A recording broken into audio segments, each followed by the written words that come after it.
Oi, gente, antes de assistir o vídeo, olha, inscreva-se no canal e também dê o seu like. Isso é muito importante pra gente, tá bom? Olha, curta bastante o nosso vídeo e que Deus abençoe você. Bom dia. Irmãos, nós vamos dar sequência ao nosso estudo do livro de Atos.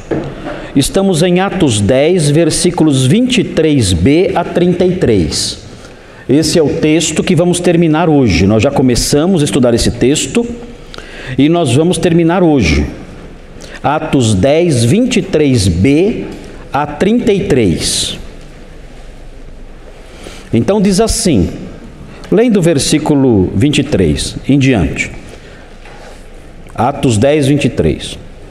No dia seguinte, levantou-se e partiu com eles. Também alguns irmãos dos que habitavam em Jope foram em sua companhia. No dia imediato entrou em Cesareia. Cornélio estava esperando por eles, tendo reunido seus parentes e amigos íntimos. Aconteceu que, indo Pedro a entrar, lhe saiu Cornélio ao encontro e, prostrando-se-lhe aos pés, o adorou. Mas Pedro o levantou, dizendo: ergue-te, que eu também sou homem. Falando com ele, entrou, encontrando muitos reunidos ali, a quem se dirigiu, dizendo: vós bem sabeis que é proibido a um judeu ajuntar-se ou mesmo aproximar-se de alguém de outra raça. Mas Deus me demonstrou que a nenhum homem considerasse comum ou imundo. Por isso, uma vez chamado, vim sem vacilar. Pergunto, pois, por que razão me mandastes chamar? Respondeu-lhe Cornélio: hoje faz 4 dias que, por volta desta hora, estava eu observando em minha casa, a hora 9ª de oração, e eis que se apresentou diante de mim um varão de vestes resplandecentes. E disse: Cornélio, a tua oração foi ouvida, e as tuas esmolas lembradas na presença de Deus. Manda, pois, alguém a Jope a chamar Simão, por sobrenome Pedro. Acha-se este hospedado em casa de Simão, curtidor, à beira-mar. Portanto, sem demora mandei chamar-te, e fizeste bem em vir. Agora, pois, estamos todos aqui, na presença de Deus, prontos para ouvir tudo que te foi ordenado da parte do Senhor. Esse é o nosso texto. Eu deixei minha caneta, está aqui. Esse é o texto que nós começamos a estudar. Os irmãos acompanharam aí já alguns aspectos do texto. Estudamos já o 23b e o 24, onde aprendemos essa lição aqui. O anelo de Cornélio é divulgado. Na história, nós vemos Cornélio chamando pessoas para ouvir aquilo que Pedro teria a dizer a eles. Então, ele reuniu ali seus familiares e amigos todos para ouvir. Depois, nós estudamos o item 2. O anelo de Cornélio é impetuoso. Vimos os versículos 25 e 26. Cornélio se lançando aos pés de Pedro ali, como se ele fosse um ente sagrado, especial e tudo mais. E Pedro, então, o corrige. Depois, nós começamos a estudar isso. O anelo de Cornélio é fomentado. Nos versículos 27 a 29, Pedro diz: olha, realmente eu, como judeu, não é correto, não é lícito que eu entre na casa de um gentil, mas o Senhor me mostrou que eu devo abandonar esses escrúpulos e disse para que eu não considerasse nenhum homem imundo. Então nós começamos a estudar isso, na verdade quase terminamos, e eu parei no momento em que estávamos avaliando se existem condições, se existem situações em que devemos evitar as pessoas e nos afastar delas, considerando-as impuras. Nós aprendemos que impureza cerimonial, isso não existe mais. A impureza cerimonial era algo próprio do Antigo Testamento, isso deixou de existir. Então, a ideia que Pedro tinha de que os gentios eram impuros cerimonialmente, porque tinham ali contatos que os judeus não poderiam ter, essa ideia Deus quebrou. Nós também não podemos, é claro, quando nós olhamos outras porções da Bíblia, nós também não podemos considerar como real, como válida, como verdadeira a impureza racial. Isso também é algo que não existe na Escritura. No sermão de domingo à noite passado, eu mencionei o texto de Efésios 2, que fala que Deus rompeu, que Cristo rompeu a parede de separação racial entre os homens, fazendo um novo homem. Então nós, os cristãos, somos as pessoas que menos têm fundamento, se é que existe algum fundamento, para considerar uma raça superior, inferior, ou pura ou impura em relação a outra. Então chutamos esse conceito longe, por razões teológicas mesmo. Então aprendemos isso, inclusive domingo à noite passado eu frisei bastante isso. Olha, nós como crentes somos as últimas pessoas da terra que podem nutrir qualquer conceito racista em nosso coração. Não podemos fazer isso. Agora, eu mencionei, quando estávamos estudando Atos 10, eu mencionei que existe um tipo de impureza que esta sim, estando presente numa pessoa, esta sim deve fazer com que nós nos afastemos. Não é a impureza cerimonial, porque deixou de existir, não é a impureza racial, porque nunca existiu, e é um tipo de impureza que o apóstolo Paulo e o próprio Senhor nos orientam dizendo, olha, afastem-se desse tipo de gente que vive nesse tipo de impureza. E é a impureza moral. É a impureza do pecado. Então nós vimos na última aula sobre Atos 10, nós temos que frisar isso. Porque muitas vezes as pessoas pegam pedaços da verdade.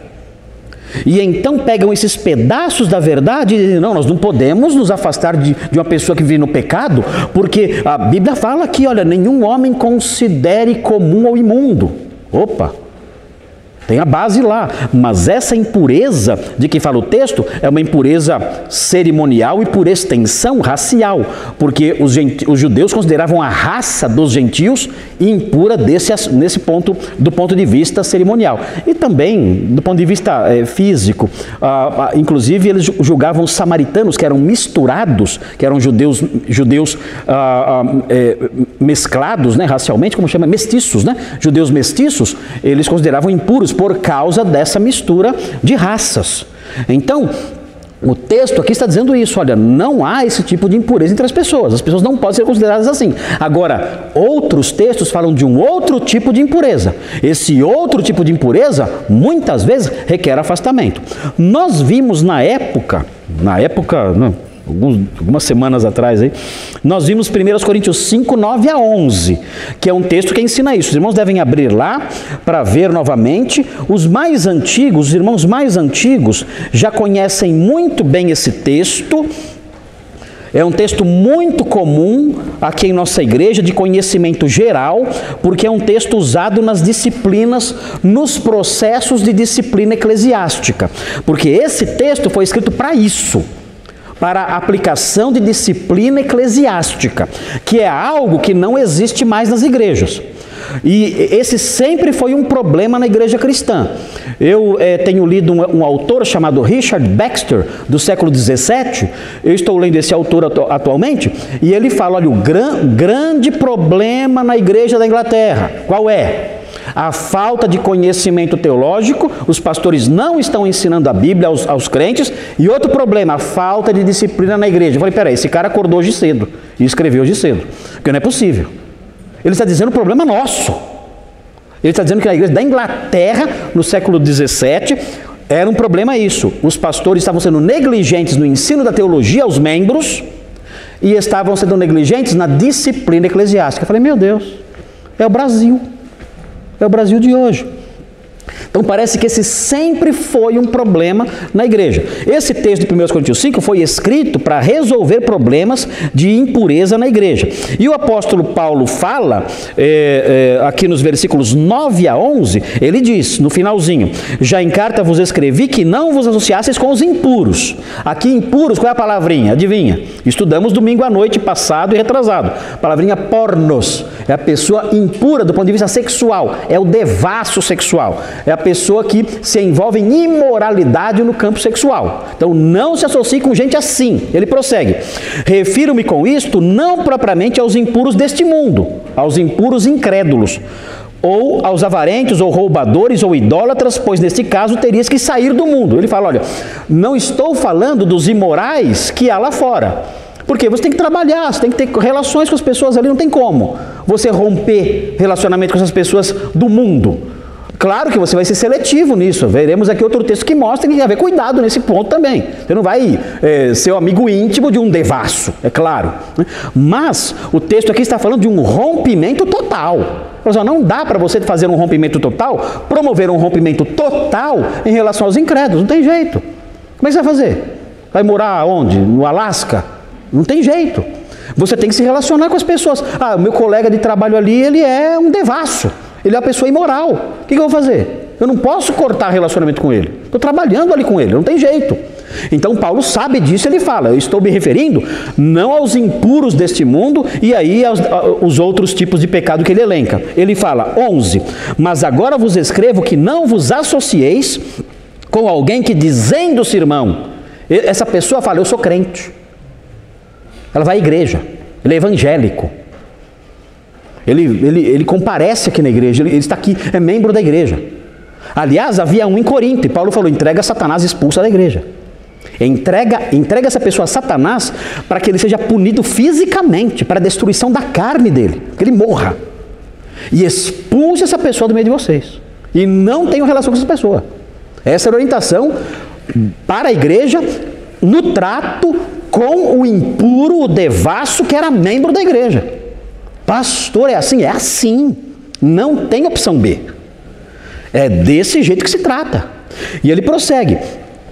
Não vos associeis com alguém que, dizendo-se irmão, for impuro, a palavrinha que eu mencionei aí, porno, né?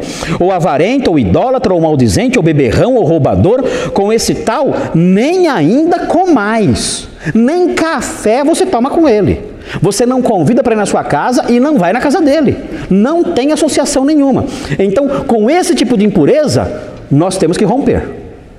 Não tem jeito. Então você conhece alguém lá, eu sou evangélico, eu sou apóstolo, eu sou levita, eu sou sacerdote, eu sou crente, e vive uma vida porca, a Bíblia diz, rompa com essa pessoa totalmente. Não se associe com essa pessoa, não ande com ela, não coma com ela, se afaste dela, se afaste. Se é seu parente, é meu pai, é minha mãe, é meu irmão. Claro, você não tem como você se afastar nesse grau, mas você vai manter a barreira. Você vai tentar manter algum distanciamento para tentar preservar aí o que o apóstolo Paulo ensinou. Quem está falando? Quem está orando? Ah, tá. Está falando com você, está bravo ele aí. Está nervoso. Não concordou com o que eu falei, não. Ok. Vamos ver outro texto que mostra esse tipo de postura também, Mateus 18, 17, que os membros antigos da igreja também já estão cansados de ler já.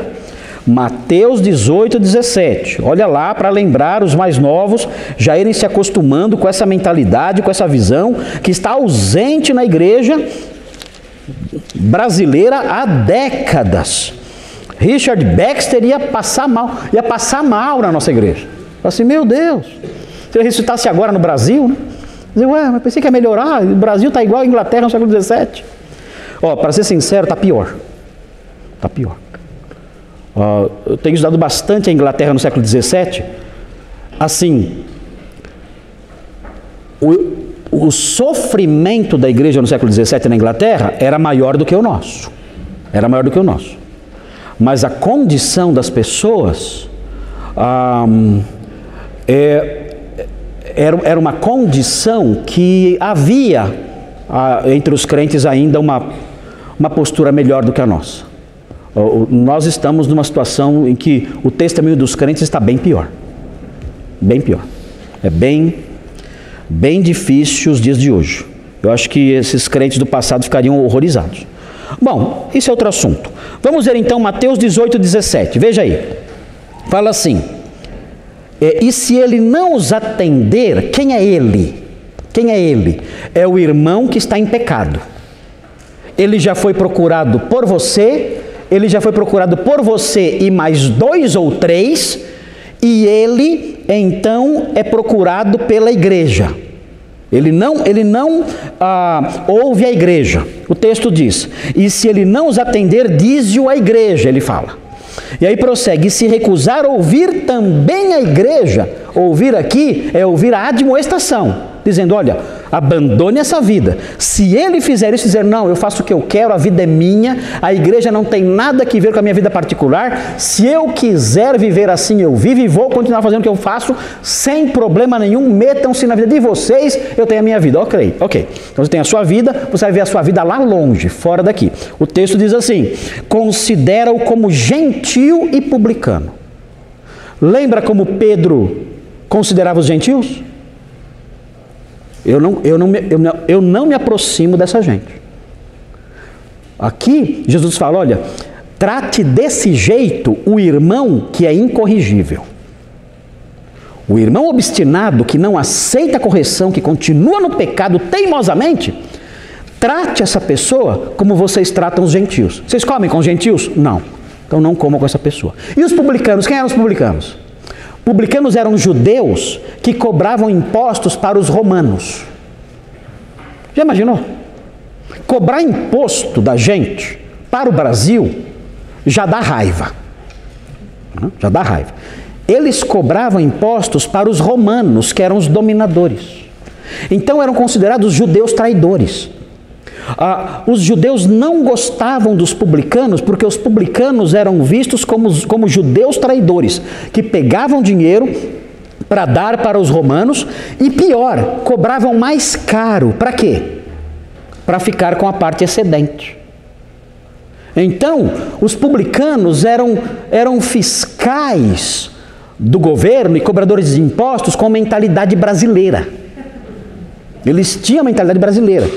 Eles cobravam mais caro para repassar a parte dos romanos e ficar com o restante para eles. Então eles eram duplamente odiados por traição e por corrupção. Traição da pátria e corrupção. Já viram isso em algum lugar? Fala um publicano famoso.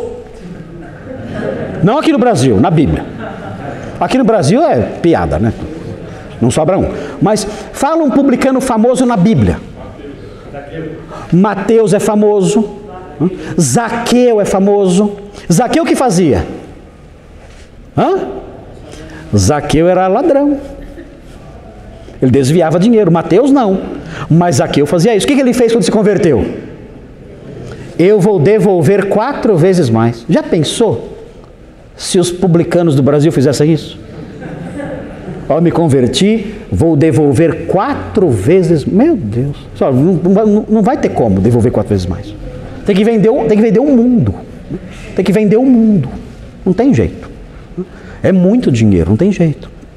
Mas Zaqueu, ele roubava porque ele se aproveitava da sua posição. Então, os judeus não se aproximavam desses homens. Desprezavam esses homens.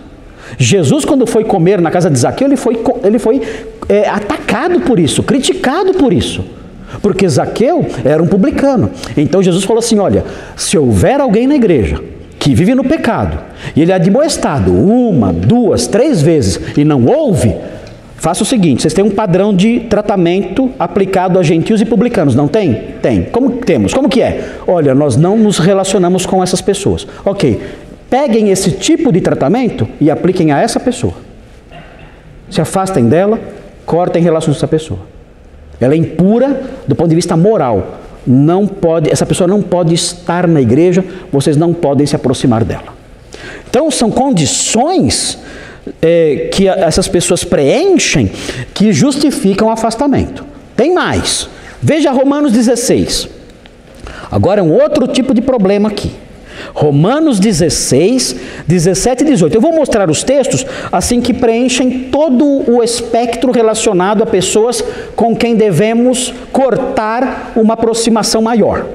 Ok? Então, crentes que são pessoas de vida suja, afaste-se. Crentes que não aceitam correção, afaste-se. Olha Romanos 16, 17 e 18.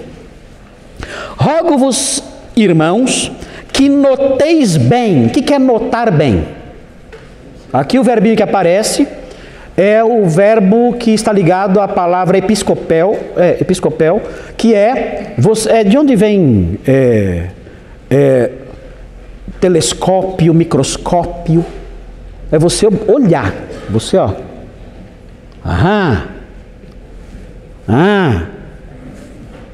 Ó. É isso aqui, ó. O verbo aqui é esse, ó. Note bem, ó. Tô de olho nessa pessoa. Essa pessoa eu já percebi. Ó. Na linguagem de hoje é fica esperto. Como assim? Eu fico esperto. A pessoa que olha fica esperto? Você fica esperto nesse aí. Fica esperto em relação àquele. Seria na nova linguagem tronqueana, seria fique esperto com a pessoa. Seria essa a ideia. Rogo-vos, irmãos, que noteis bem, fiquem espertos. Observem. Não tem esse papo de não estou nem aí, isso, não. Não é problema meu.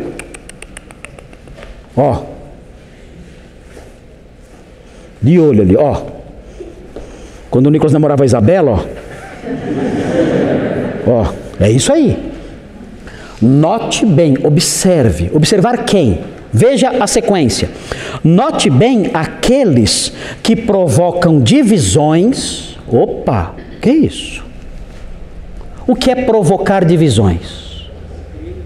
Não entendi. Intrigas dentro da igreja? Não entendi. Intrigas dentro. Isso. É a pessoa que cria partidos. Ele coloca um contra o outro. Como ele faz isso? Olha, eu gosto muito do pastor Nicolas. Olha, para mim, homem de Deus. O pastor Nicolas, como eu oro por ele. Adoro o pastor. Mas essa gente é safada. Essa gente não vale nada, porque eles usam palavras de lisonja, de elogio. É um povo perverso. Eles sabem trabalhar no coração das pessoas.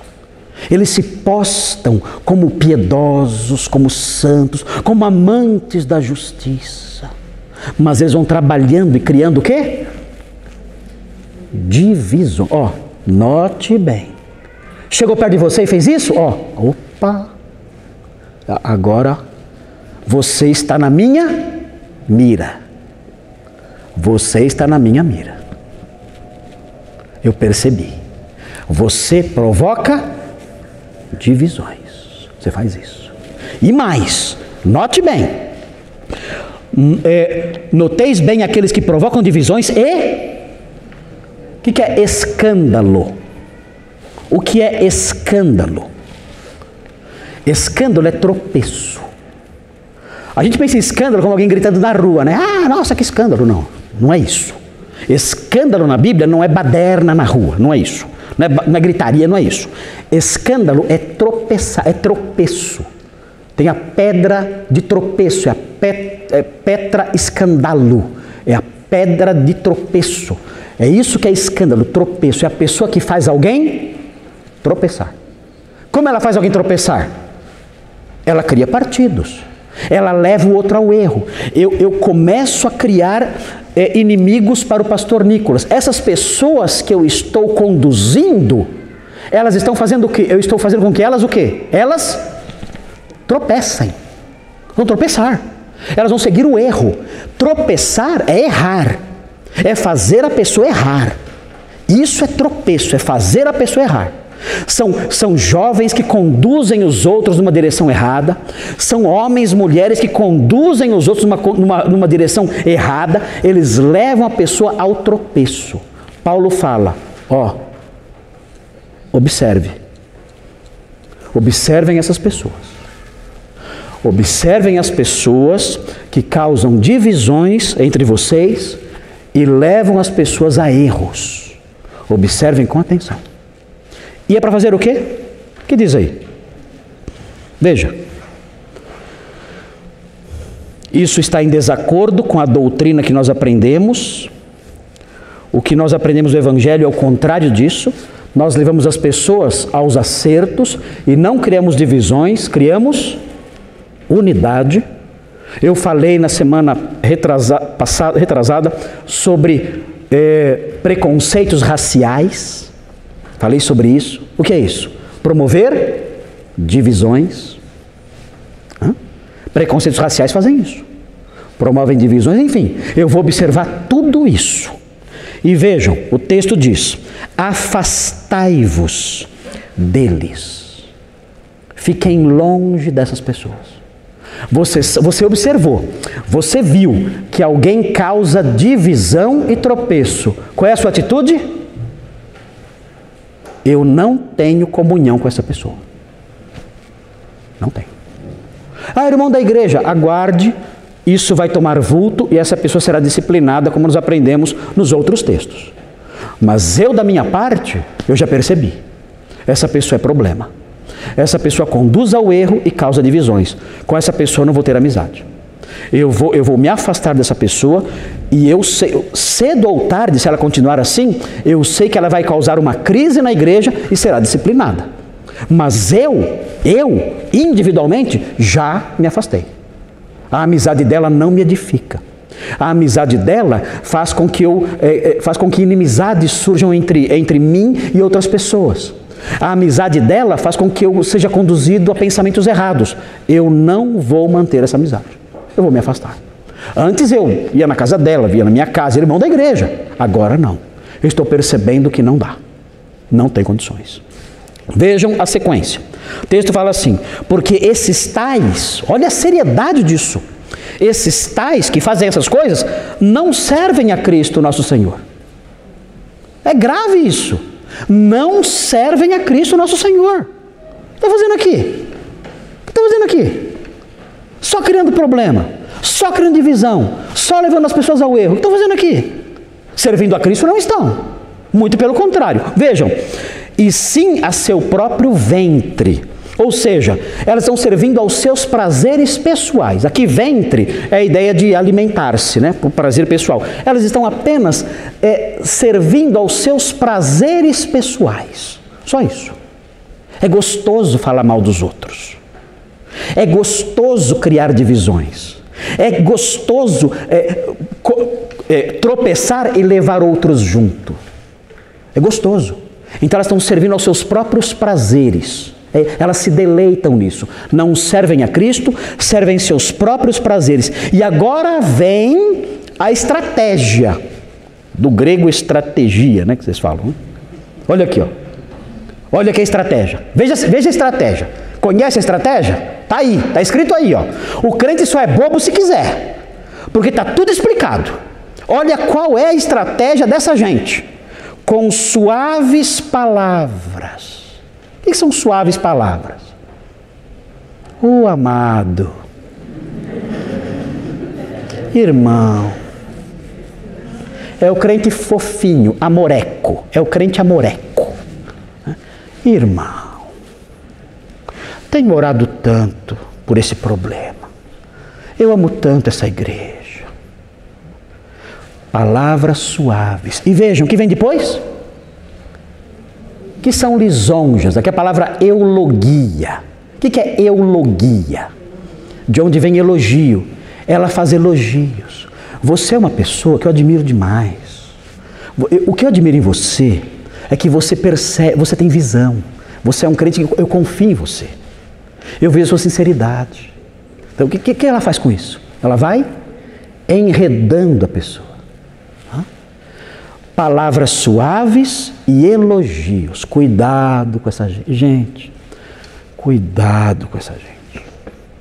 Se alguém enche muito a sua bola, fique esperto, porque você não está com essa bola toda. Olha, a Bíblia é espetacular. Ela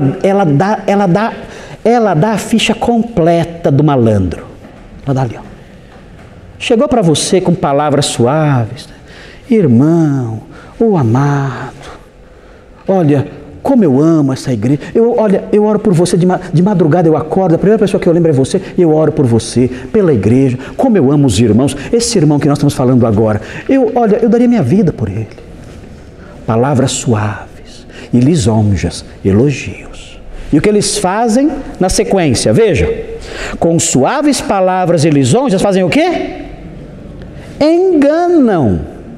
Quem eles enganam? Está escrito aí. É você? Olha aí, olha o que está escrito aí. Quem eles enganam? Os incautos. A palavra aqui significa a pessoa que não tem percepção da malícia. É o bobinho, ingênuo, pronto, o ingênuo. A palavra significa alguém que não percebe a malícia. Ele é ingênuo, ele não percebe a malandragem. Ele é uma criança tola. E ele cai nessa. Então, o texto diz, olha, percebeu isso aí? O que é para fazer? Longe de mim. Fique longe, eu sei onde isso vai dar. Começou com elogio e palavras doces, você já pensa, é você, Satanás? É assim que falava a bruxa lá? É isso aí. É você, Satanás? E é ele mesmo. Porque essa pessoa, ela serve a Cristo? Resposta? Não. Ela serve a quem? O seu próprio ventre. É isso que ela faz. Gente assim, se afaste. Tem alguém assim aqui? Levanta a mão. Ninguém? Ótimo. Ótimo. Muito bom. Muito bom que não tenha. Porque se tiver, os membros da igreja já sabem identificar. Ninguém aqui agora é incauto. Todos aqui estão alertados. Todos. Então fiquem atentos para isso.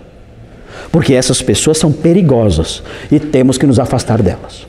Veja a sequência aí, no texto não, outro texto agora, a sequência aqui do estudo. Veja aí, 2 Timóteo 3, de 1 a 5. Oi? Você? É você? Demorou para se manifestar, Demorou para se manifestar. Estou brincando com você, Joãozinho. Pode falar aí, pode falar o que você quer falar. Pode falar. O texto de Mateus 18 orienta uma iniciativa de ir até o irmão e repreendê-lo. Isso. Você tem que mesclar as duas coisas. Você tem que fazer uma composição das duas coisas. Então, quando esses textos parecem que eles se contradizem, na verdade eles se complementam. Então, eu sei o que eu tenho que fazer. Eu vou ficar de olho, observar. Vou me afastar, eu estou percebendo que está continuando. Peraí, eu já usei Romanos, deixa eu pegar Mateus agora, irmão, vem cá. Você está causando divisão e escândalo na igreja. Você tem que parar com isso. A vida é minha, ok, 2 ou 3. Então você obedece os 2 textos, usa com discernimento para saber o momento exato de cada um deles, mas você vai aplicar as duas coisas, um texto complementa o outro. Tá bom? Muito bem, obrigado, João, por ter perguntado isso. É muito importante tirar essa dúvida, para que não haja ideia de que, mas eu faço o quê? Romanos ou Mateus? Não, as duas coisas, tá bom? 2 Timóteo 3, olha aí o que temos aí em 2 Timóteo 3, é outra orientação. Outra orientação. Claro que o incrédulo vai ser uma pessoa que vive no pecado. Paulo já falou em 1 Coríntios que não dá para cortar totalmente o relacionamento com eles, não tem jeito. Tá? Mas note bem que isso não significa, 1 Coríntios 5 não significa que eu posso me envolver intensamente com eles. E aí o equilíbrio vem agora. Olha o equilíbrio agora aqui. Sabe, porém, isto, E aí vem o retrato de Guarulhos, né? Olha aqui, ó. Nos últimos dias sobrevirão tempos difíceis. Você que mora em Guarulhos, né? Não é fácil, não é fácil, né? Ainda bem que São Paulo é melhor, não é? É melhor? Meu Deus, né? Meu Deus, olha aqui, ó. Pois os homens serão egoístas. Começa já a lista feia. É uma lista horrível que vem aqui. É uma lista assustadora. E é o retrato da nossa sociedade. É o retrato do Brasil. É o retrato do mundo. É assim. Olha o que diz. Os homens serão egoístas, avarentos, jactanciosos, arrogantes, blasfemadores, desobedientes aos pais, ingratos, irreverentes. Gente, isso aqui é muito atual. É tudo que a gente vê hoje. Veja a sequência. Desafeiçoados, implacáveis. Implacável porque você não consegue aplacar a pessoa. Ela vive atacando, você não consegue segurar a fúria dela. Caluniadores, sem domínio de si, cruéis, inimigos do bem, traidores, atrevidos, enfatuados, são pessoas cheias de si, mais amigos dos prazeres que amigos de Deus. E agora vejam o versículo 5. Pessoas assim são muitas vezes religiosas. Olha só que absurdo. O texto fala, tendo forma de piedade. Elas muitas assumem a postura de um homem de Deus. Vocês já viram um homem de Deus com essas características? Vocês já viram um pastor, ou sei lá o quê, com essas características? Que seja assim? É o que nós vemos hoje em dia. Nós vemos pessoas assim, liderando supostas igrejas, e pessoas assim dizendo, olha, eu sou um homem religioso. Eu tenho ali as minhas crenças religiosas, e eu as observo. Não necessariamente cristão, mas um homem religioso. Aqui certamente o apóstolo Paulo tinha em mente os protognósticos da época. Não eram cristãos, eram pagãos com aparência de piedade. O texto prossegue. Negando-lhe, entretanto, o poder. Eles se apresentavam como piedosos e reverentes, mas na vida só havia imundícia. E aí ele prossegue, no finalzinho do versículo 5. Foge também destes. Qual é a orientação aqui? Foge também destes. Então existe aqui uma orientação em relação ao trato com o mundo, com as pessoas do mundo. Eu vou olhar isso aqui e dizer, bom, eu não posso romper totalmente com o mundo, mas existem incrédulos que não têm condição. Existem incrédulos que eu tenho que fugir.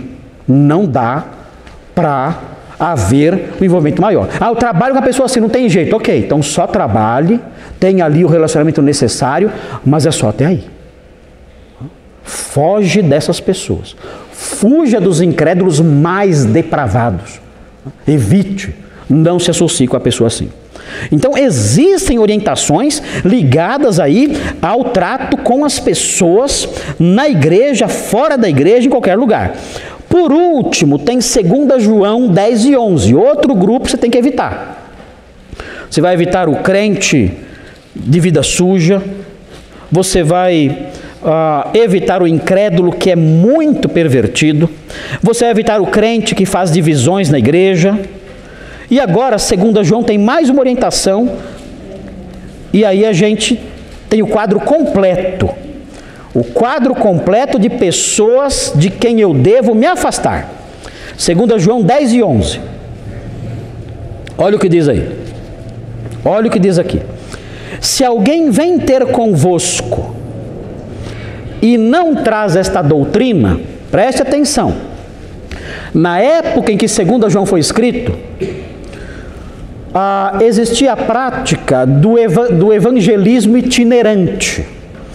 Não só os evangelistas cristãos faziam isso, mas os mestres de outras religiões também faziam isso. Na época não havia hotéis. existiam hospedagens, mas nem sempre as pessoas podiam pagar e não eram boas. Não eram como os hotéis de hoje, as hospedagens que que nós temos à disposição da gente hoje quando nós viajamos.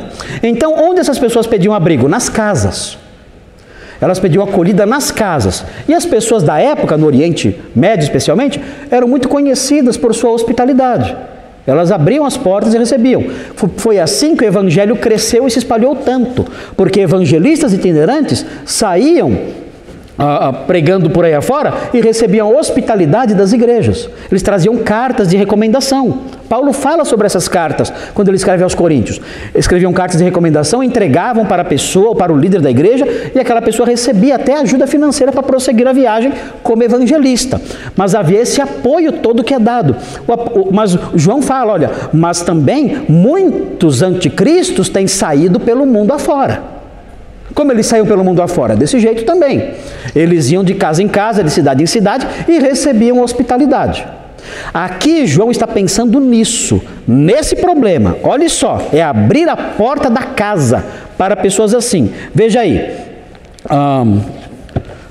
Onde está aqui? Está aqui. Se alguém vem ter convosco, esse evangelista, esse falso mestre itinerante, e não traz essa doutrina, não o recebais em casa. Aqui ele está dizendo, olha, não faça da sua casa um núcleo de exposição dessa doutrina. Não faça isso.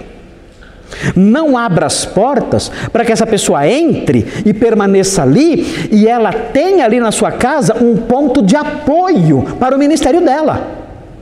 Não deixe isso acontecer. Olha, nos dias atuais, chega um adventista, testemunho de Jeová, quer dar estudos bíblicos na sua casa. Não, aqui não. A minha casa não vai ser um ponto de apoio para a sua doutrina falsa. Não vai ser. Eu não vou permitir que a minha casa seja um ponto de apoio para a divulgação da mentira. Não, mas é só 5 minutinhos, a gente lê um texto, ora.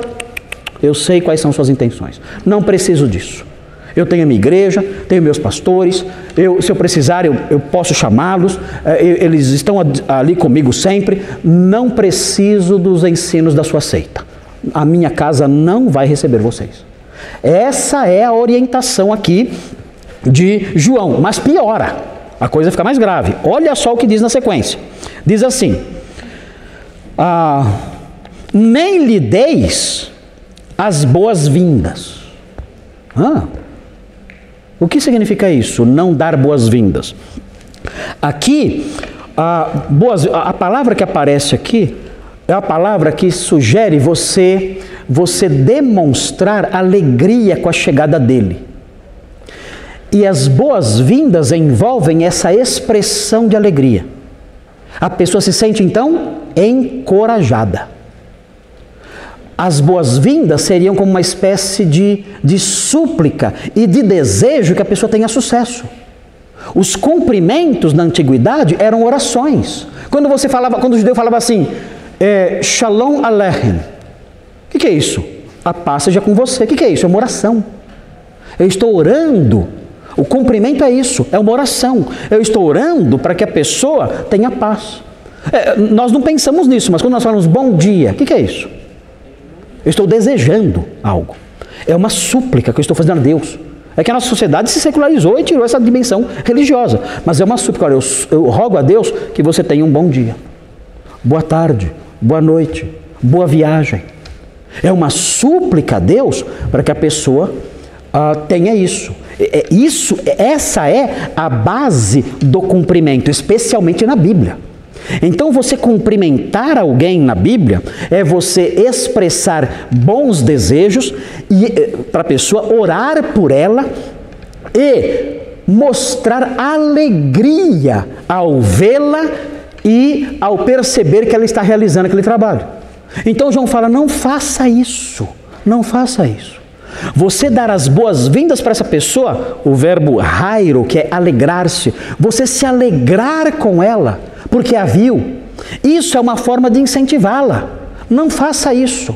Veja a sequência do texto, veja o que diz aqui.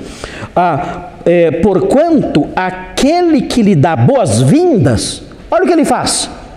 Faz-se cúmplice das suas obras más. Você mostra essa alegria, os braços abertos e diz, olha, não, Deus abençoe seu trabalho. Eu não... Você diz essas coisas, você está sendo cúmplice, está incentivando essa pessoa. Então, esse texto mostra que você deve manter também em relação aos falsos mestres e aos proponentes de mentiras uma distância. Não. Você não vai entrar na minha casa, você não vai fazer nenhum tipo de promoção das suas doutrinas na minha casa e você não tem a minha aprovação. Você não tem a minha simpatia, você não tem a minha aprovação, você não tem a minha alegria ao ver você fazendo o que você faz. O que João ensina aqui é que a sua postura deve ser tal que você não incentiva a pessoa. A pessoa desanima. A pastora você tem que desanimar a pessoa. Eu lembro que uma vez estava na casa da minha sogra e apareceu uma adventista. E ela bateu na porta e eu fui lá. E quando ela começou a me evangelizar, eu parei de falar falei para ela parar de falar e questionei a doutrina dela. E o meu questionamento, ela não sabia responder. Ela não sabia responder. Ela tentou desviar, não estava muito preparada e também acho que não tinha resposta para a pergunta que eu fiz. Eu não vou contar agora qual é a pergunta, porque senão eu tenho que explicar tudo, vai demorar. Mas ela não tinha resposta para a pergunta que eu fiz. Já fiz essa pergunta outras vezes para outros pastores adventistas, não souberam responder também. Mas eu perguntei para ela, e ela não sabia responder. Tentou desviar, mudar e tudo mais. Eu disse, olha, deixa eu dizer uma coisa para você. Você não sabe, tudo bem, não tem problema, é isso mesmo. Não tem como você fugir da verdade bíblica que eu te mostrei. Mas eu quero dizer mais uma coisa para você. Você bateu nessa porta aqui, não bateu? Bati. Você bateu palma, né? Bati. Agora você vai aqui do lado, não vai? Vou. Deixa eu deixar bem claro para você uma coisa. Cada palma que você bate é um serviço feito a Satanás. Cada palma. Lembre-se disso. Quando você for aqui ao lado, você fizer assim, ó, isso é para o diabo. Vai fazer assim, 3 vezes, para o diabo. Você está servindo o diabo. Você está fazendo uma obra má, divulgando a mentira, afastando as pessoas da verdade, plantando no coração delas heresias devastadoras e destruidoras, com um sorrisinho nos lábios, com aparência de piedade, divulgando coisas que a palavra de Deus não ensina, misturando verdades com mentiras, que a pior estratégia, a mais satânica de todas essa, é misturar verdade com mentira, com capa de santidade de ministro de Cristo, mas afastando as pessoas da verdade. Então lembre-se, quando você estiver aqui no vizinho, lembre-se disso, lembre-se, cada palma que você bater, cada palma que você bater lá na porta daquela pessoa é um serviço feito a Satanás. Não esqueça disso. Alguém te avisou. Pode ir. Mas é isso. Aí ela foi embora. Minutos depois eu saí de carro. Ela estava na porta de alguém. Ela me viu assim.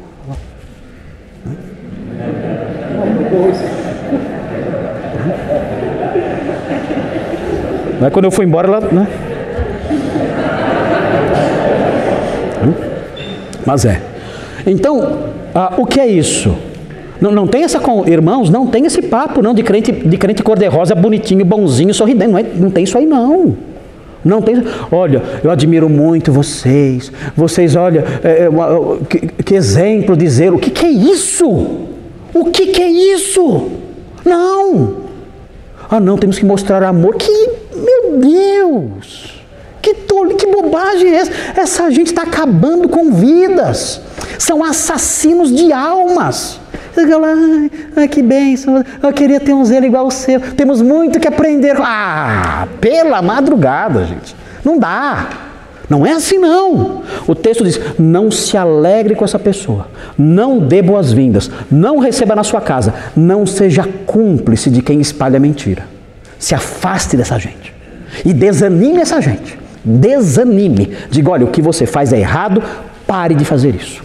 É assim que tem que ser.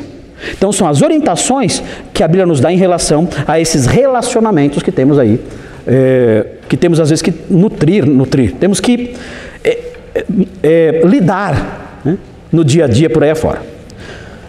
Ok. Tudo bem até aqui? Você ia falar? Tira a máscara para eu poder ouvir. Eu tenho uma pergunta em relação a um parente meu. Parente seu. Eu descobri que uma parente minha se batizou na Testemunha de Jeová. Minha mãe me mostrou e eu falei, tem que ficar esperto com ela. Aí se algum dia ela vier na minha casa, for me visitar, não tem pretensão de falar... Não, tudo bem. Não, aí não. Mas se algum dia ela... Se ela quiser fazer da sua casa um lugar para evangelizar, para divulgar, fala, tia, para com isso. A não ser que você não é o chefe da sua casa, né? Se a sua mãe falar não, ela vai falar e tudo bem, você não é responsável pela sua casa. Agora, se você tiver na sua casa algum grau de autoridade, você dizer, não, eu não quero, não fale isso aqui. Se a senhora começar a tentar divulgar isso aqui, a senhora não será mais bem-vinda aqui. É isso. Gente, o crente não é fofinho. Ele não é. Ele é fofinho algumas vezes. Mas ele não é assim, adocicado. Não é assim. Jesus era manso e humilde de coração. Não houve um homem mais manso e humilde de coração do que ele. Mas vai ver como ele lidava com as pessoas perversas. Lembra do Azorrague? Tem vendedor lá que nunca esqueceu. Azorrague na mão. Lembra do discurso dele aos hipócritas? Em Mateus 23? Meu Deus, não tem esse negócio. Era assim, leiam no Apocalipse o que ele vai fazer com os perversos. O Senhor Jesus vai fazer com os perversos. Nós aprendemos, pastor Nicolas falou sobre Jezabel em Apocalipse. O Senhor disse, eu vou matar os que se deitam com ela com a minha espada. Eu vou matá-los. Eu vou prostrar essas pessoas na cama. Vou fazer com que adoeçam. Eu, o Senhor, o manso e humilde de coração, eu farei isso. É assim. É assim. Então, nós temos que mesclar as coisas. Nós temos que mesclar a docilidade com a firmeza. Eu não posso ser Teletubby. Tem Teletubby ainda? Não? Vocês nem sabem o que é Teletubby, né? Mas eu não posso ser Teletubby, eu não posso ser ursinho carinhoso. Ursinho carinhoso tem. Já acabou também. O que tem agora então? Não sei. Eu não posso ser das princesas da Disney. Não, isso tem, né? Eu não posso ser das princesas da Disney. Não. Eu tenho que mostrar uma firmeza maior. Eu vou mostrar essa firmeza. Eu não vou ofender, eu não vou xingar a pessoa. Eu não vou ofender a pessoa, mas eu vou dizer, olha, o serviço que você faz é para o diabo. Não estou ofendendo você, o seu caráter, a sua moral, não estou xingando você, maltratando você, mas saiba disso. O serviço que você está fazendo é a promoção da mentira. Você está servindo um senhor, que é o pai da mentira. Você está servindo o diabo. Com toda sinceridade, mas servindo o diabo. Isso eu tenho que dizer para você. Ninguém mais vai falar isso para você. Alguém tem que dizer. Então eu estou dizendo. Você está servindo o diabo. Pare com isso. Volte-se para o Evangelho. De verdade. Para servir a verdade. A Deus mesmo. Não isso aí. Então isso temos que fazer. Mesclar a firmeza, a crueza da verdade com a docilidade nos momentos em que essas coisas são requeridas de nós. Veja então agora o item 4, para terminar aqui, vamos terminar. O anelo de Cornélio é esclarecido, ele explica porque ele estava tão ansioso para ouvir Pedro. Estava muito ansioso. Então ele esclarece isso a Pedro e às demais pessoas. Olha, toda essa minha empolgação tem uma razão, aconteceu algo comigo. E ele vai esclarecer então. E tem algumas lições interessantes aqui.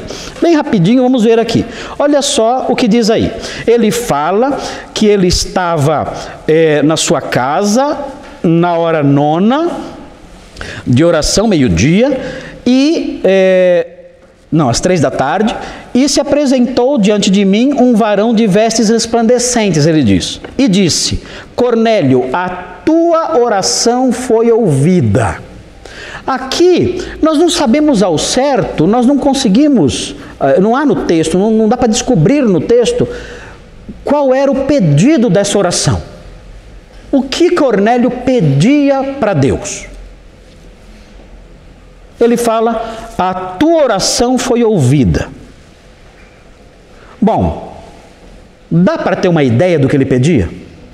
Dá para ter uma ideia pela resposta. A resposta que Deus deu. Deus mostrou para Cornélio o caminho da salvação. O que Cornélio então pedia? Senhor, mostra-me o quê? Parece que Cornélio pedia isso.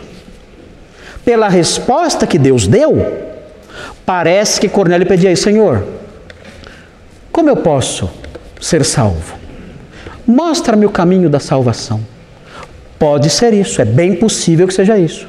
Ele era um semi-prosélito, ele era um homem temente a Deus, no sentido técnico, era um prosélito não circuncidado, que frequentava ali as reuniões da sinagoga e tudo mais, praticava os atos de justiça prescritos no Antigo Testamento, como nós aprendemos, as esmolas e tudo mais, ele fazia isso, mas ele tinha uma oração.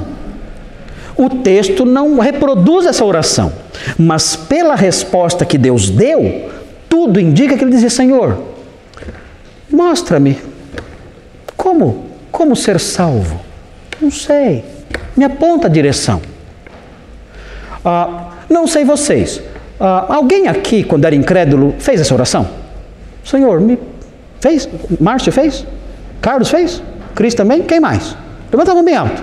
Fúvio, lá atrás, irmã Digna. Olha quanta gente. Olha, é interessante isso, né? E Deus respondeu? Ou não? Oh, vocês estão aqui, né? Olha que legal isso. É muito... O que será que acontece? Eu acho que isso aí é uma espécie de graça. É uma graça que precede a conversão.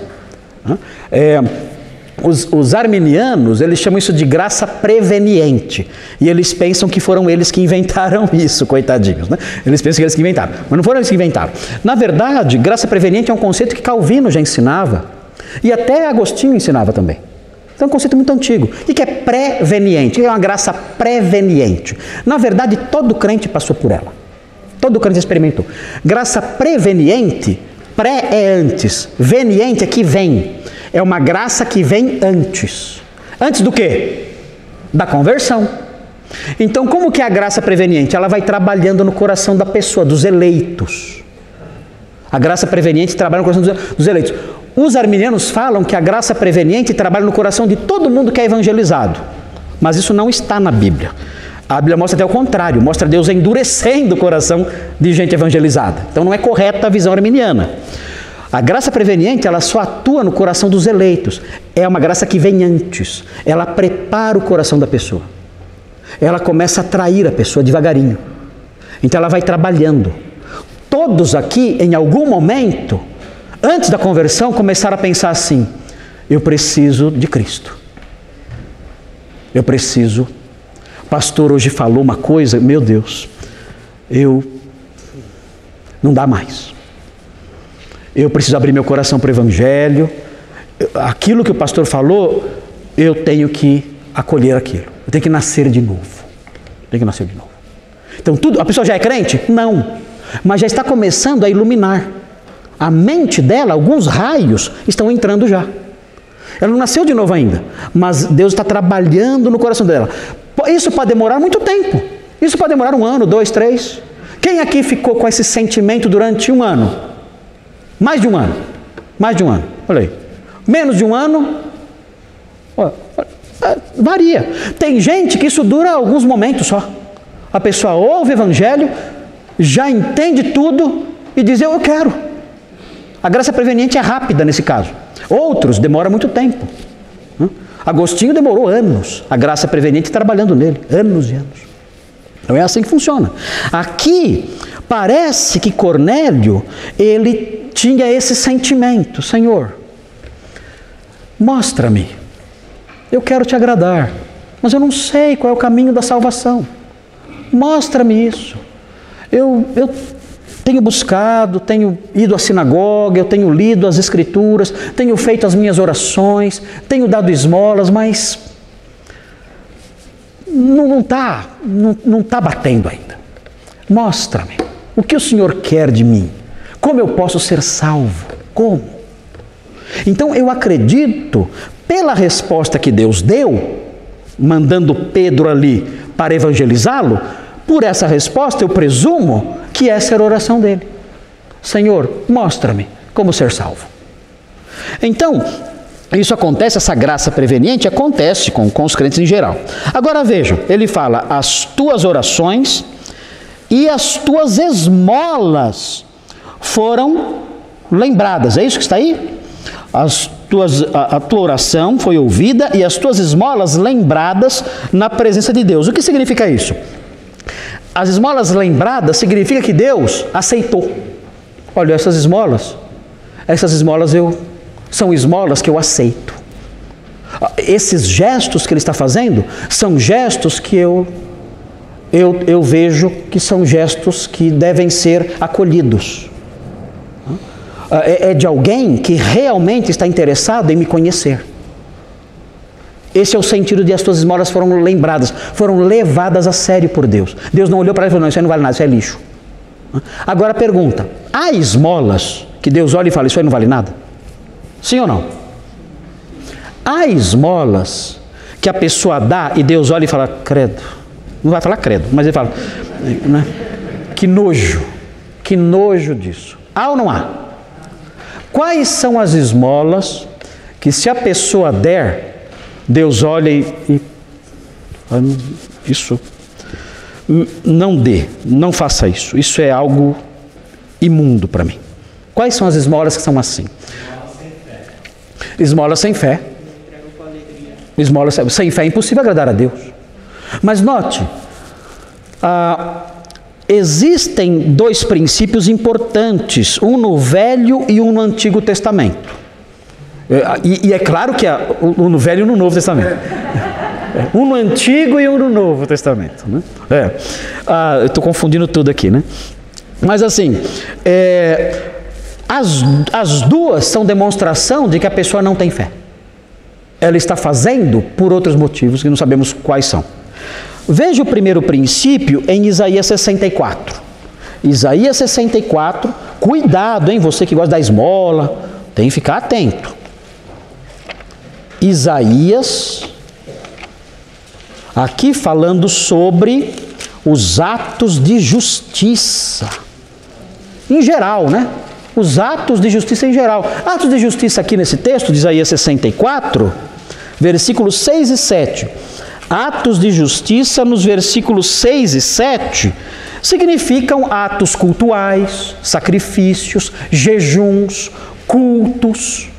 Além disso, outros eventuais atos de justiça. É algo geral. Veja aí o que diz aqui Isaías falando no versículo 6 e no versículo 7 de Isaías 64. Fala assim, mas todos nós somos como imundo, e todas as nossas justiças, olha aqui, os atos de justiça dos israelitas, ele fala, são como trapo de imundícia. Aqui é uma palavra muito feia que aparece aqui. Trapo de imundícia aqui significa pano de menstruação, que as mulheres na época não usavam absorvente, elas usavam um pano. E aqui o texto fala que os atos de justiça dos judeus naqueles dias eram como panos de menstruação, algo repugnante, algo sujo. É feio isso. Aqui na língua portuguesa colocaram trapos de imundícia para abrandar um pouco, porque no passado nós não podíamos falar essa palavra, que era uma palavra que feria os escrúpulos das pessoas. Falar a palavra menstruação publicamente feria os escrúpulos das pessoas do passado. Era a palavra proibida. Hoje nós falamos isso normalmente, faz parte do nosso vocabulário. Desde que seja dita de modo respeitoso, não tem problema nenhum. Mas antigamente não era assim, então por isso os tradutores usaram essa expressão. Mas algumas traduções estrangeiras, se não me engano uma tradução para o italiano, usa a expressão mesmo pano de menstruação. É algo repugnante, algo que não serve para nada, é lixo. Okay? Vejam a sequência aí. Todos nós murchamos como a folha, aqui já é o castigo de Deus, e as nossas iniquidades como um vento nos arrebatam. Isso tudo, o juízo de Deus por causa do pecado. Ninguém há que invoque o teu nome, que se desperte e te detenha, porque escondes de nós o rosto e nos consomes por causa das nossas iniquidades. Ele fala, olha, as nossas iniquidades produziram duas coisas: o juízo do Senhor e mais, o Senhor não aceita os nossos atos de retidão. Essas duas coisas aconteceram conosco. Nós vivemos no pecado, nós não buscamos ao Senhor, nós vivemos na iniquidade, e por causa disso, nós estamos secando, murchando, nós estamos sendo destruídos. E mais, os nossos atos de justiça, o Senhor considera sujos. Isso é muito sério. Ou seja, para que um ato de justiça agrade a Deus, eu devo estar longe das iniquidades. Então, qualquer ato de justiça é assim. Eu vou cantar um hino lá na igreja hoje. Ok, lindo isso. Mas, busque o perdão de Deus para que purifique a sua vida. Se você fizer isso vivendo no pecado, Deus olha para esse canto como um trapo de imundícia. Algo sujo. E mais, você vai começar a murchar e secar. Porque é isso que o pecado faz com a gente. Então, não é qualquer esmola que Deus aceita.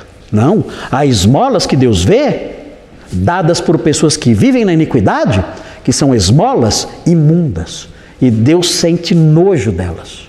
São trapos, são panos de menstruação. Deus sente nojo delas. Então isso é muito sério. E não somente esmolas, qualquer ato de justiça, atos cultuais, que é o que Isaías mais tem em mente aqui. Atos cultuais mesclados de iniquidade causam nojo em Deus. Se você vive na iniquidade e vem à igreja e não se arrepende, o seu ato cultual, Deus tem nojo dele. Isso é muito pesado, isso é muito sério. Nós temos que levar isso a sério e eu tenho que alertar vocês acerca disso. Vamos ver outro tipo de esmola que Deus não aprova. Mateus 6, essa é conhecida. Mateus 6, um era no Antigo e outro no Velho Testamento. Agora você não pegou, né? Falei por querer. Falei. Você tá assim? Estou causando divisão, né? Ok. Veja aí Mateus 6, de 1 a 4. Olha essa aqui é de doer. Essa, em época de selfie, isso aqui é mato. Né? O pessoal da cesta básica assim, ó. Fazendo bem, né? Olha aqui, ó. Mateus 6, de 1 a 4. Isso vale para todo mundo. Guardai-vos de exercer a vossa justiça diante dos homens. Olha aqui, ó. O barulho não faz bem e o bem não faz barulho. Vai fazer algo bom? Faça em segredo. Olha a sequência. Com o fim de serdes vistos por eles. Doutra sorte, não tereis galardão junto de vosso Pai Celeste. A recompensa celeste por aquilo que você fez, esquece, não vai ganhar mais. Veja, quando, pois, deres esmola, não toques trombeta diante de ti, como fazem os hipócritas. Isso aqui era literal, viu? Isso aqui era literal. Os fariseus iam no templo, que era a área de convívio social que havia na época, eles iam na hora em que tinha mais gente. E quando iam dar esmola, pediam para tocar uma trombeta atrás deles. Todo mundo olhava. Que barulho é esse?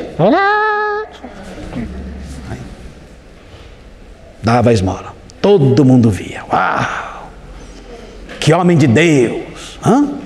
Veja a sequência. Como fazem os hipócritas nas sinagogas e nas ruas, para serem glorificados pelos homens. Em verdade vos digo que eles já receberam a recompensa. Qual foi a recompensa? A admiração dos homens. Você ganhou. Tu, porém, ao dares esmola, ignore a tua mão esquerda o que faz a tua mão direita. Olha só. Sabe o que significa isso? nem o seu amigo mais íntimo tem que saber o que você fez. Essa é a figura de mão direita e mão esquerda. Nem o seu amigo mais íntimo, mais próximo de você, a minha mão esquerda não está bem pertinho de mim? Nem a pessoa mais próxima de mim tem que saber o que eu fiz. Ignore, para que a tua esmola fique em secreto, e teu pai que vem em secreto te recompensará. Quieto, não espalhe. Não coloque a selfie no Facebook. Não faça isso. Qualquer ato de benignidade, o apoio a pessoas que precisam, doentes, enfim, não divulgue os seus atos de bondade, para que as pessoas olhem e digam: uau, olha que pessoa maravilhosa, oh, que crente exemplar. Não faça isso. A palavra de Deus ensina que esses atos devem ser feitos em segredo. Isso se aplica à igreja também. Igreja que coloca lá grande distribuição de cestas básicas, isso aí não está certo.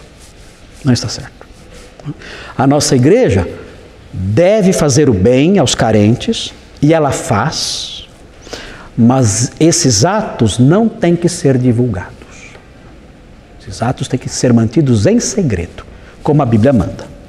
Então, duas esmolas que Deus não aceita: a esmola de ostentação e a esmola da iniquidade. Essas duas Deus não aceita. Muito bem, mais um pouquinho no texto aqui para terminar. Quanto tempo nós temos? Que hora acaba? Não tem hora? Não. Olha a sequência aqui. Ele diz no versículo 32: manda, pois, alguém a Jope a chamar Simão, por sobrenome Pedro. Acha-se este hospedado em casa de Simão, curtidor, à beira-mar. Isso tudo já estudamos na exposição anterior, que fala esses detalhes todos, aprendemos tudo sobre isso aí. Agora vejam 33. Portanto, sem demora mandei chamar-te, ele diz, e fizeste bem em vir. Agora, pois, estamos todos aqui na presença de Deus. É muito interessante essa expressão. Por que essa expressão é importante? Porque Cornélio está percebendo e reconhecendo que aquele momento é um momento sagrado. É um momento em que Deus está presente. Olha, o que acontece agora aqui, o que vai acontecer agora aqui, é algo que eu sei. É algo que merece respeito e devoção. Deus está aqui agora. O Senhor está aqui agora. Estamos todos aqui. E o Senhor está aqui conosco. E estamos prontos para ouvir. Queremos escutar agora o que você tem a dizer. Irmãos, esse tipo de postura, essa é a graça preveniente. Porque vejam, ele era um homem versado no Antigo Testamento e tudo mais, ele era um homem temente a Deus, nos padrões lá judaicos e tudo mais, mas essa percepção, olha, Deus está aqui agora e Deus vai falar conosco agora. Essa percepção, ela é o oposto daquela postura de alguns incrédulos que, quando você vai falar do Evangelho, eles assumem uma postura zombeteira.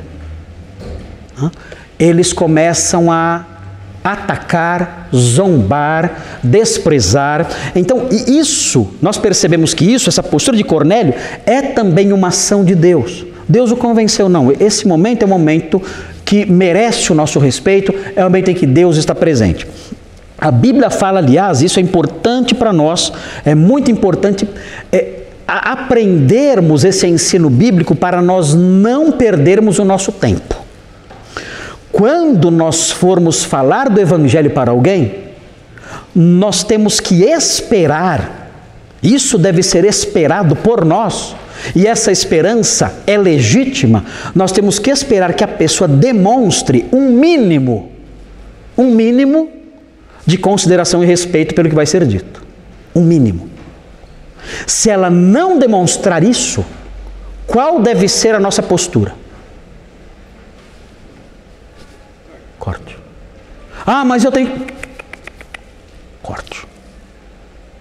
Corte logo.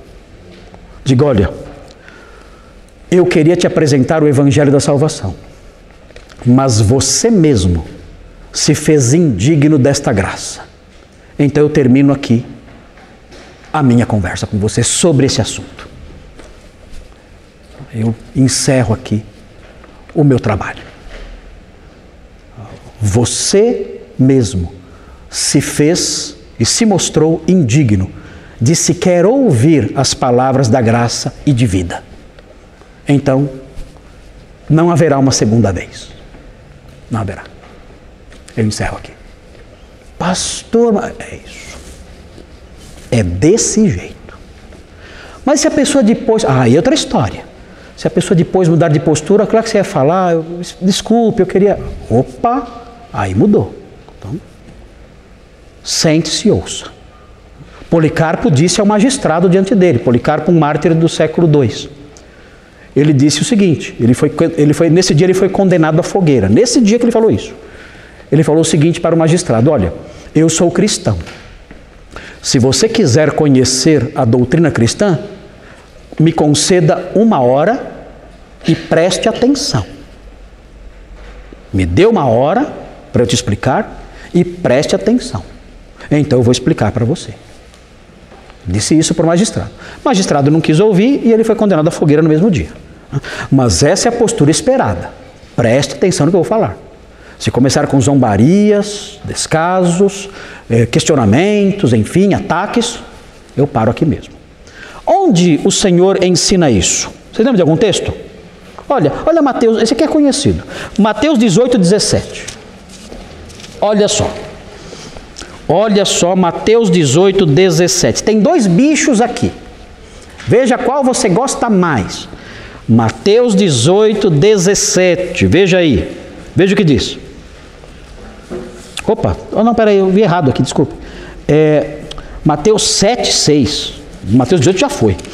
Mateus 7, 6. Olha aqui, ó. Olha que claro é isso aqui. Quais são os 2 bichinhos que aparecem aqui? Os 2 pets que aparecem aqui. Olha aqui, 2 petzinhos, né?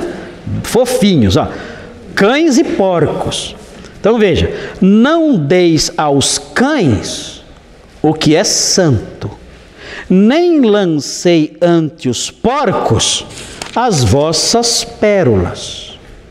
Aqui são figuras para pessoas. Há pessoas que são cães e há pessoas que são porcos. Nossa, que feio, né? E lembra da aula do pastor Nicolas? Como eram os cães? Os cães eram selvagens, comiam carne humana. Jezabel, nós aprendemos na semana passada, foi devorada pelos cães. Uma coisa horrível, só ficou a palma da mão, só vira caveira lá, aquela mulher horrível. E os cães comeram tudo e lamberam sangue depois de Acabe. Então os cães eram terríveis. Não é esses cachorrinhos que nem o Bilbo do pastor Thomas, esses cachorrinhos com um lacinho. Não é isso aí. Eram animais terríveis. E os porcos? Bom, porco não precisa falar muito porque já não evoluiu nada, né? Tá tudo igual. Agora notem bem as reações. Olha aí. Para que não as pisem com os pés. Quem faz isso? O cão ou o porco? O porco. O porco, se você jogar uma pérola no chiqueiro, o que ele vai fazer? Ele vai pisar, vai rolar em cima dela. É um desprezo total pela pérola. E o cão? E voltando-se vos dilacerem. Quem faz isso? Quem fazia isso? O cão. O cão pensava, você joga uma pérola nele, ele pensa que é o quê? Não, o cão vai pensar que é uma bola. Não, o cão da época. Se você pegasse uma pérola e jogasse no cão da época, ele ia pensar que é o quê? Uma O cão ia falar, que história é? Está me atacando. O cão pensa assim. Se você pegar uma pérola e tacar nele, primeiro você tem que ser muito cabeçudo para jogar uma pérola no cachorro. Mas suponha que você faça isso, atire uma pérola no cachorro. Naquele cachorro da época, ele vai considerar isso uma ofensa, uma agressão. E ele vai fazer o quê? Ele vai para cima de você, para te atacar. Então nós temos 2 tipos de pessoas que não ouvem o evangelho. Aquela que é o porco, que é quem despreza. E o cachorro, que é o que ataca. Então você está evangelizando, a pessoa isso aí eu não quero escutar. O que ela é? ela é porco. Aí você já pode falar, né? Ó, isso aí eu já sei que bicho você é. Aí já, né? Já? Eu sei o que você é. Agora, se você está evangelizando e a pessoa te ataca, vocês são todos uns vagabundos, vocês são todos mentirosos, um bando de cara tua boca. O que ela é? Ela é cachorro. Então só tem, dos que rejeitam, só tem 2 tipos.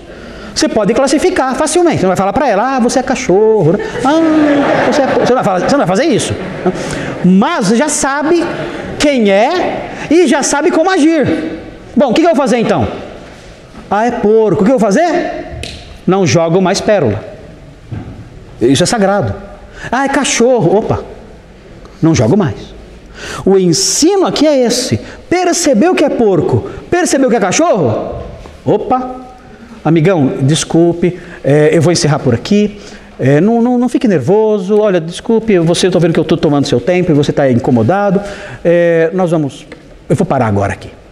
Não se preocupe, nós não vamos dar sequência a essa nossa conversa. Fala sobre outra coisa, as Olimpíadas, Bolsonaro, temas mais leves. Né? Não vamos falar sobre o Evangelho, porque isso vai gerar problema aqui.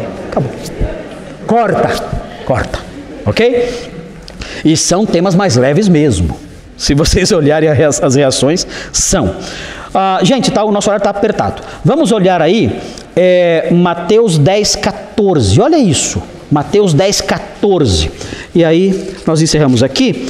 Na semana que vem eu continuo, termino esse pedacinho e aí seguimos com Atos 10 na sequência da história. Veja o 10:14. Fala assim: se alguém não vos receber, aqui os evangelistas que Jesus enviou, nem ouvir as vossas palavras, ao sairdes daquela casa ou daquela cidade, sacudi o pó dos vossos pés. O que significava sacudir o pó dos pés? Eu não quero manter comigo nada dessa casa e dessa cidade. A minha relação com essa cidade e com essa casa está totalmente cortada. Eu não levo nada, nem a poeira do chão da casa deles eu levo comigo. Não quero mais nada. Encerra-se aqui o meu trabalho como evangelista nessa família e nessa cidade. Então, essa é a postura. E por último, para terminarmos, que já são 11 horas, Atos 13:44. Atos 13:44. O que fazer? Cuidado, irmãos, não se deixem levar por intuições. Veja aqui Atos 13:44. Fala assim: no sábado seguinte, afluiu quase toda a cidade para ouvir a palavra de Deus. Atos 13:44. Mas os judeus, vendo as multidões, tomaram-se de inveja e, blasfemando, contradiziam o que Paulo falava. É porco ou é cachorro aqui? Aqui é cachorro, né? Aqui é cachorro. Eles blasfemavam, xingavam a Cristo e tudo mais, e contradiziam o que Paulo falava. Ficavam questionando e atacando, enfim, zombando. Então Paulo e Barnabé, falando ousadamente, olha aqui, não tem Teletubbies aqui. Não tem Teletubbies, não tem ursinhos carinhosos aqui. Falando ousadamente, com firmeza, disseram: cumpria que a vós outros, em primeiro lugar, fosse pregada a palavra de Deus. Mas posto que a rejeitais, e a vós mesmos vos julgais indignos da vida eterna, eis aí que nos volvemos para os gentios. Ou seja, nosso ministério com vocês acabou. Até logo, passem bem, nós vamos pregar para os gentios agora. Rompeu. Isso é para ser feito hoje? Claro que sim. Isso causa algum efeito na pessoa? Eventualmente causa. A pessoa diz: meu Deus, ele está falando do evangelho para outra pessoa, quando eu chego ele para. Ele está evangelizando alguém, quando eu chego ele para. Não fala comigo sobre isso. Fala sobre outras coisas, mas não fala sobre o evangelho comigo. Isso causa um desconforto. E pode até acontecer da pessoa pensar: meu Deus, o que eu devia ter ouvido e não ouvi? Isso pode acontecer. E a pessoa procurar você e dizer, olha, aquela conversa, eu fui desrespeitoso, eu fui desatencioso, você poderia me explicar melhor? Eu queria saber. E aí então você terá a chance, agora não é mais porco nem cachorro, né? É alguém que está disposto a ouvir. Você terá a chance então de pregar, como aconteceu com Cornélio. Cornélio estava ali, dizendo, estou na presença de Deus, todos nós aqui, prontos para ouvir o que Deus mandou você falar. E então vem a pregação de Pedro, que é a próxima aula. Na próxima aula vamos ver a pregação de Pedro. O que Pedro falou. Nós vamos ouvir para repetirmos quando formos evangelizar alguém. Tá bom? Oi pessoal, eu espero que vocês tenham gostado do vídeo. E olha, por favor, não esqueçam de dar o seu like. Não esqueçam de se inscrever no nosso canal, isso é muito importante para nós. E também não se esqueçam de compartilhar. O nosso objetivo é divulgar a palavra de Deus. E queremos que você seja um cooperador aí trabalhando com a gente nesse esforço de fazer a mensagem do Senhor chegar o mais distante possível ao maior número de pessoas, tá bom? Contamos com vocês. Tchau, tchau.